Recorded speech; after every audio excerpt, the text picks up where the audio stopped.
ನಮ್ಮ ಚಿತ್ರರಂಗದ ಕುಟುಂಬನೇ ಇಲ್ಲಿದೆ. ತುಂಬ ಸಂತೋಷ. ಒಂಥರ ಈ ಥರ ಚಿತ್ರರಂಗದಲ್ಲಿ ಈ ಥರ ಕಾರ್ಯಕ್ರಮಗಳು ತಿಂಗಳಲ್ಲಿ 3-4 ಸುಮಾರು ನಡೀತಾ ಇರೋದು. ಈಗ ಅದು ಶುರುವಾಗಿದೆ. ಅದು ತುಂಬ ಸಂತೋಷ. ಟ್ರೈಲರ್, ಸಾಂಗ್ ಇವೆಲ್ಲ ನೋಡಿದ ಮೇಲೆ ಅದಕ್ಕೆ ದೊಡ್ಡ ಎದುರಿಸುತ್ತವಣ್ಣೆ ನಾನು.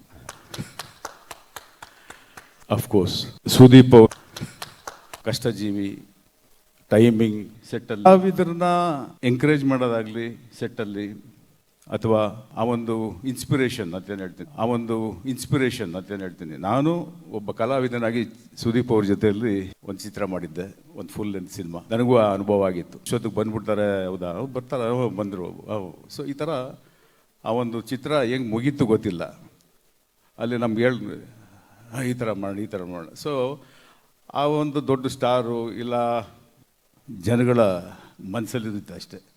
ಅವ್ರು ದೊಡ್ಡ ಸ್ಟಾರ್ ಅಂತ ಅವ್ರಿಗೆ ಗೊತ್ತೇ ಇಲ್ಲ ಇವತ್ತಿಗೂ, ಇನ್ನೂ ಗೊತ್ತಿರೋಂಗೆ. ಆ ರೀತಿ ಸೆಟ್ಟನ್ನು ಯಾವ ಥರ ಒಂದು ಅಟ್ಮಾಸ್ಫಿಯರ್ ಕ್ರಿಯೇಟ್ ಮಾಡ್ತಾರೆ ಅಂದರೆ, ಅಲ್ಲಿ ಒಬ್ಬೊಬ್ಬರ ಮೈಂಡಲ್ಲಿ ಏನೇನೋ ಓಡ್ತಾ ಇರುತ್ತೆ. ಅದನ್ನೆಲ್ಲ ಕಲೆಕ್ಟಿವ್ ಆಗಿ ಸೆಟ್ ಮಾಡಿ ಶೂಟಿಂಗ್ ಮುಖ್ಯ. ಎಲ್ಲರ ಗಮನ ಸೆಳೆದು ತಮಾಷೆ ಮಾಡಿ ಅದನ್ನು ಎಷ್ಟು ಚೆನ್ನಾಗಿ ಆ ಒಂದು ಸೆಟ್ಟನ್ನು ಖುಷಿಯಾಗಿಟ್ಟು ಅಲ್ಲಿ ಆಗಬೇಕಾದ ಕೆಲಸನ ಆನ್ ಟೈಮ್ ಮುಗಿಸ್ಕೊಳ್ಳೋದಕ್ಕೆ ಆ ಪ್ರಯತ್ನ ಇದೆಯಲ್ಲ, ಹ್ಯಾಟ್ಸ್ ಆಫ್ ಸುದೀಪ್ ಅವರೇ. ಅವತ್ತು ನೋಡ್ತಾ ಇದ್ದೀನಿ, ಇವತ್ತು ನೋಡ್ತಾ ಇದ್ದೀನಿ, ಅದನ್ನು ಕೇಳ್ತಾ ಇದ್ದೀನಿ. ನಾನು ನೋಡೋದಲ್ಲ, ಇವತ್ತು ಅಂದರೆ ಎಷ್ಟೋ ಹೊಸ ಪ್ರತಿಭೆಗಳು ಬಂದು ನಿಮ್ಮನ್ನು ಅದ್ರ ಬಗ್ಗೆ ಮಾತಾಡುವಾಗ ನನಗೆ ತುಂಬ ಖುಷಿ ಆಯಿತು. ಈ ಥರ ಸುದೀಪ್ ಅವ್ರ ಬಗ್ಗೆ ಮಾತಾಡ್ತಾ ಹೋದರೆ ತುಂಬ ಮಾತಾಡ್ಬೋದು. ಈ ಚಿತ್ರದ ಮುಖ್ಯವಾಗಿ ನಿರ್ದೇಶಕರು, 2ನೇ ಚಿತ್ರ ಅವ್ರದ್ದು ತುಂಬ ಚೆನ್ನಾಗಿ ಮಾಡಿದ್ದಾರೆ.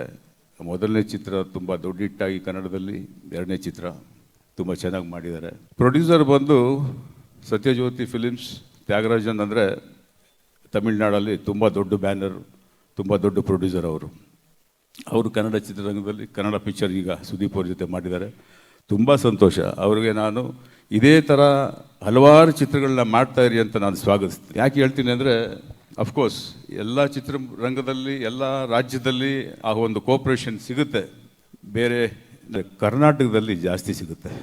ಸೊ ಹಾಗಾಗಿ ಅವ್ರಿಗೂ ನನ್ನ ವಿಷಯನ ತಿಳಿಸ್ತಾ, ಈ ಚಿತ್ರದಲ್ಲಿ ಮಾಡಿದಂಥ ಎಲ್ಲ ಕಲಾವಿದರು, ಹಾಗೆ ಅಜನೀಶ್ ಆಗ್ಬೋದು, ಈ ಟ್ರೈಲರ್ನ ನೀವು ಇನ್ನೊಂದ್ಸರಿ ಹಾಕಿ ಅಂತ ನೀವು ಕೇಳಿದ್ರಿ. ನನಗೆ ಮನಸ್ಸಲ್ಲಿ ಇತ್ತದು, ಇನ್ನೊಂದ್ಸರಿ ಹಾಕ್ಸ್ಬೇಕಾಯ್ತು, ಇನ್ನೊಂದ್ಸರಿ ಹಾಕ್ಸಿದ್ರೆ ಚೆನ್ನಾಗಿರುತ್ತೆ. ಇದು ಎಲ್ಲರ ಮನಸ್ಸಲ್ಲೂ ಇತ್ತು ಅಲ್ವಾ? ಸೊ ನಿಜವಾಗಲೂ ಇಟ್ ವಾಸ್ ಅಮೇಝಿಂಗ್. 1-2 ನಿಮಿಷ. ಯಾಕೆಂದರೆ ಇವತ್ತಿನ ಚಿತ್ರರಂಗದ ಸ್ಥಿತಿಗತಿ ಯಾವ ರೀತಿ ಇದೆ ಅಂದರೆ, ನಾವು 1-2-3 ಜನ್ರೇಷನಿಂದ ಚಿತ್ರರಂಗ ನೋಡ್ಕೊಂಡು ಬರ್ತಾ ಇದ್ದೀವಿ. ಈ ಸ್ಪೀಡು, ಈ ಎನರ್ಜಿನ ಇದ್ದಾಗ ನಾವು ಚಿತ್ರಗಳನ್ನ ತುಂಬ ಮಾಡ್ತಾಯಿದ್ವಿ. ಆ ಸ್ಪೀಡು, ಆ ಎನರ್ಜಿ ಹಿಂಗೆ ಬಿದ್ದೋಯ್ತು. ಕಾರಣ ಏನೇನೋ ಇರ್ಬೋದೇನೋ.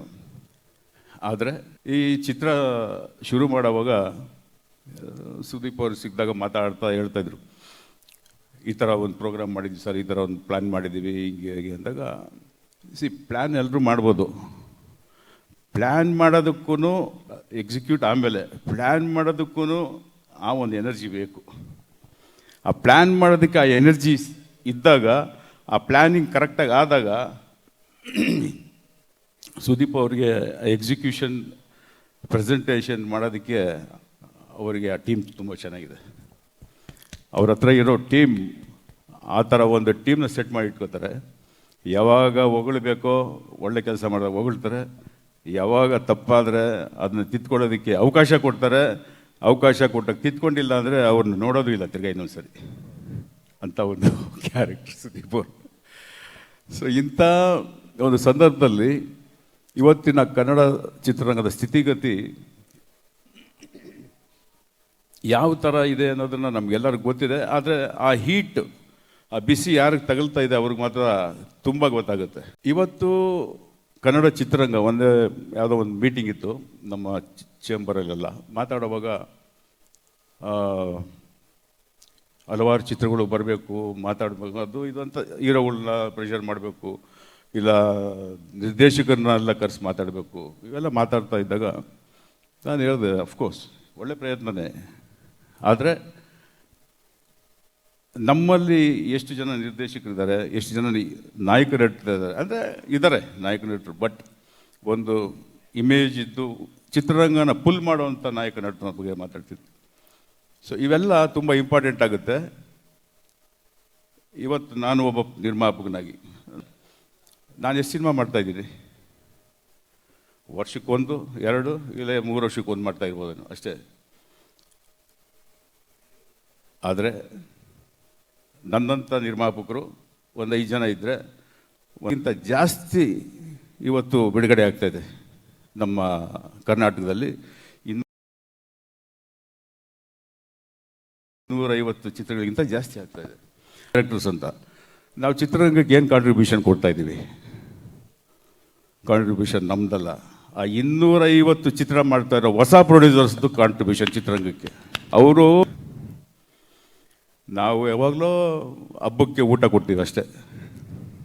ಒಂದು ಹಬ್ಬ ಬಂದಾಗ ವರ್ಷಕ್ಕೆ 4, 5, 6 ಹಬ್ಬ ಬರುತ್ತಲ್ಲ, ಆ ನಮ್ಮ ಚಿತ್ರರಂಗಕ್ಕೆ ಮಾರ್ಕ್.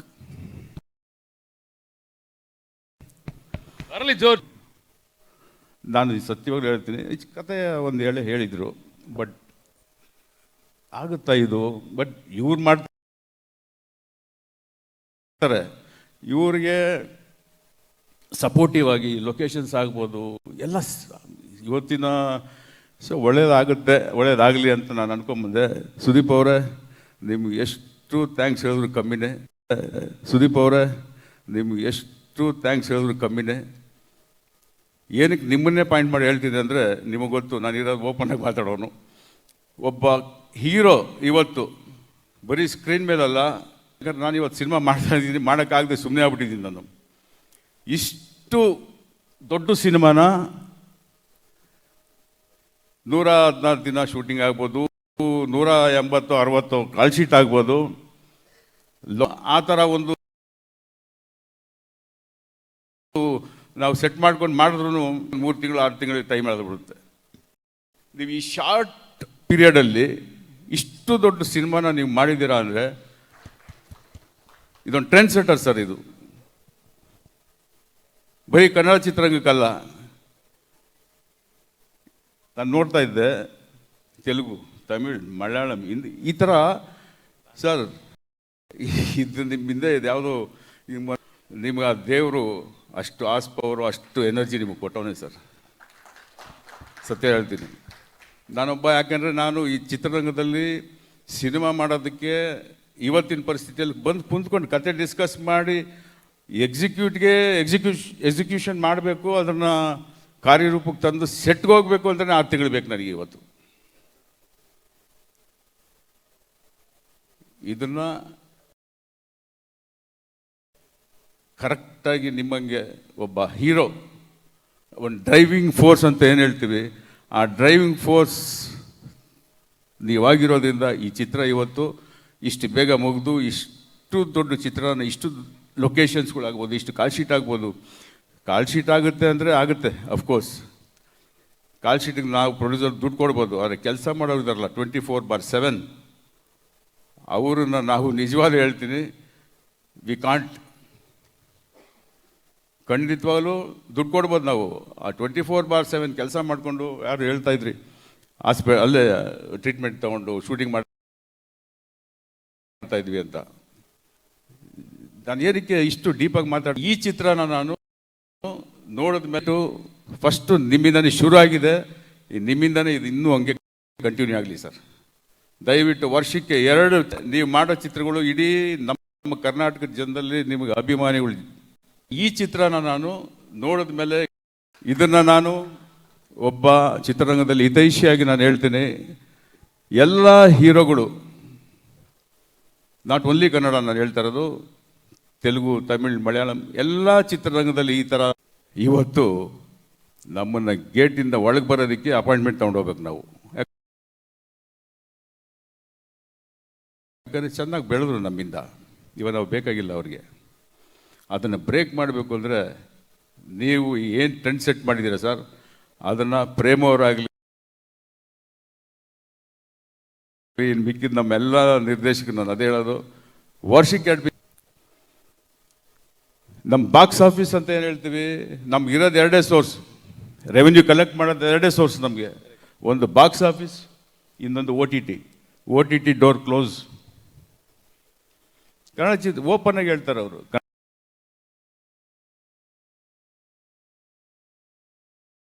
ಓ T T door close. Kannada ಚಿತ್ರ ಓಪನ್ ಆಗಿ ಹೇಳ್ತಾರೆ ಅವರು. ಕನ್ನಡ ಚಿತ್ರಗಳು ತಗೊಳ್ಳಲ್ಲ ನಾವು.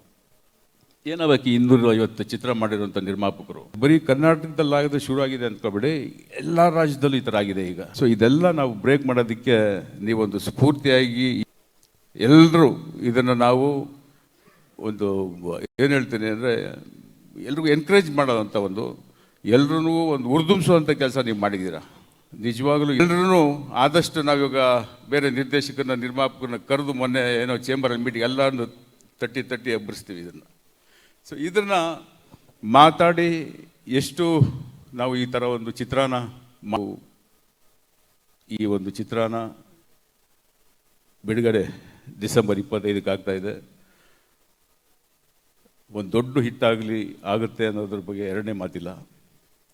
ನಾನು ಕೇಳ್ಕೊಳ್ಳೋದು ಇಷ್ಟೇ, ನಮ್ಮ ಕರ್ನಾಟಕದ ಪ್ರೇಕ್ಷಕರಲ್ಲಿ ಯಾವುದೇ ಫ್ಯಾನ್ಸ್ ಆಗಲಿ, ಕನ್ನಡ ಅನ್ನೋದನ್ನು ಮರಿಬೇಡಿ. ಕನ್ನಡ ಅನ್ನೋದನ್ನು ದಯವಿಟ್ಟು ಮರಿಬೇಡಿ. ಮನಸ್ಸಲ್ಲಿ ಅಭಿಮಾನ ಇಟ್ಕೊಳ್ಳಿ, ಬೇಡನಲ್ಲ. ಅದನ್ನು ಬೆಳೆಸಿ ಎಲ್ಲ ಕನ್ನಡ ಚಿತ್ರಗಳನ್ನು ನೋಡಿ, ಅದರಲ್ಲೂ ಥಿಯೇಟ್ರಲ್ಲೇ ನೋಡಿ. ನನ್ನ ರಿಕ್ವೆಸ್ಟ್ ಇದು. ಚಿತ್ರರಂಗ ಬೆಳೆಯೋದಿಲ್ಲ. ಸೊ ದಯವಿಟ್ಟು ಎಲ್ಲರೂ ಚಿತ್ರಮಂದಿರದಲ್ಲೇ ಚಿತ್ರ ನೋಡಿ ಎಲ್ಲ ನಾನು ಹೇಳೋದು ಒಂದೇ ಮಾತು, ಮಾರ್ಕ್ ಮೈ ವರ್ಡ್.